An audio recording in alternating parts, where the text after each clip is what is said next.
আসসালামু আলাইকুম প্রিয় দেশবাসী। আপনাদের আমি চলে আসলাম বালুরচরে। আমার বাড়ি কিশোরগঞ্জ, মিঠামন থানা, ডাক ইউনিয়ন আমার বাড়ি। আমি আপনাদের সামনে একটা ভিডিও নিয়ে আসলাম। আমি যে ভিডিওটা করতে চাইতেছি আপনারা কেউ ধাক্কা দিবেন না।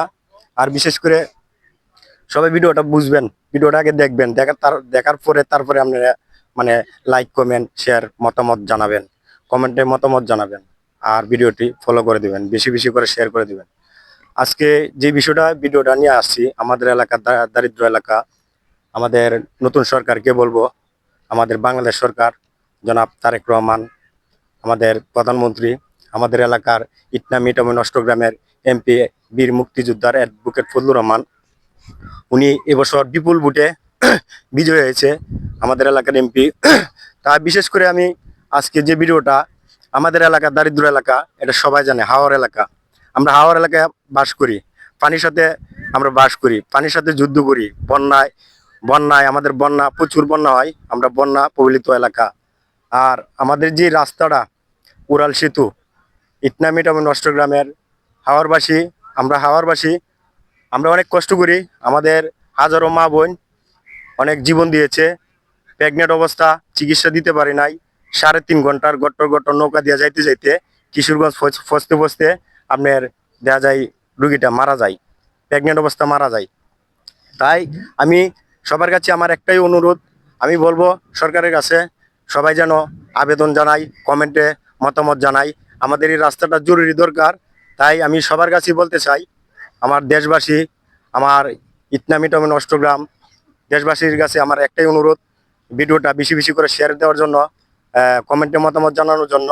আর আমাদের অ্যাডভোকেট ফজলুর রহমান, আমাদের এমপি, উনিও যাতে চেষ্টা করে আমাদের এই উড়াল সেতুটা হওয়ার জন্য, মরিচখালি দিয়ে উড়াল সেতুটা হওয়ার জন্য আমি তার কাছে অনুরোধ জানাচ্ছি।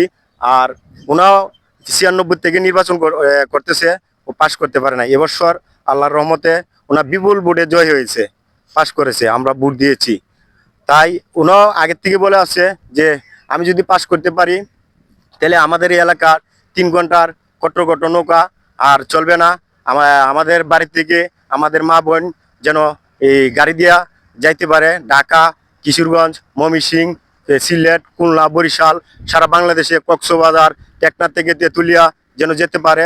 সেই ব্যবস্থায় আমি করব, আমি যদি জয়যুক্ত হতে পারি। ইনশাল্লাহ সে পাশ করেছে। তাই আমার অনুরোধ ওনার কাছে যেন ওনার এই ভিডিওটা সে দেখে সেরে আমাদের যে রাস্তাটা, এই রাস্তাটা দুর্ভোগ অনেক।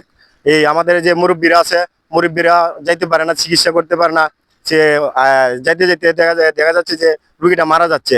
কেন মারা যাচ্ছে? এই সময় মতো বসতে পারতেছে না। এই যে 3.5 ঘন্টার গট্টর গট্টর নৌকা দিয়া চলতেছে, ইঞ্জিনের নৌকা, এই নৌকা দিয়া যাইতে যাইতে দেখা যাইতেছে যে রাস্তার মাঝে সে মারা গেছে। কি করব? আমরা আর দুর্ভোগ এলাকা, আমাদের হাওর এলাকা। তাই আমি সবার কাছে বলতে চাই, আমাদের মা বোন, 1971 সালের যুদ্ধ আমি দেখি নাই, তবে যুদ্ধ শুনেছি। অ্যাডভোকেট ফজলুর রহমান সাহেব, উনিও মুক্তিযোদ্ধার, ওই হাজারো মা বোনের ইজ্জতে এই আমাদের বাংলাদেশ স্বাধীন করেছে। আর আজকে আমাদের এই যে হাওর এলাকা, এরকম একটা সমস্যা দাঁড়াইছে যে হাওর এলাকার আমাদের মা বোনেরা প্রেগনেন্ট অবস্থা, চিকিৎসা পায় না, ঠিক মতন ডেলিভারি করতে পারে না।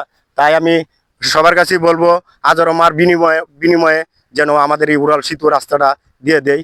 আমি বিনীত আহ্বান করছি সবার কাছে, ভিডিওটি সবাই বেশি বেশি করে শেয়ার করে দিবেন।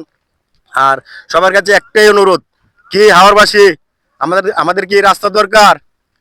সবাই কমেন্টে মতামত জানাবেন, ভিডিওটি বেশি বেশি করে শেয়ার করে দিবেন, সবাই শেয়ার করে দিবেন। আমাদের এই রাস্তার দরকার, আমাদের এই রাস্তা চাই। আসসালামু আলাইকুম। ভিডিওটা কেমন হয়েছে সবাইকে ধন্যবাদ, ভালো থাকবেন।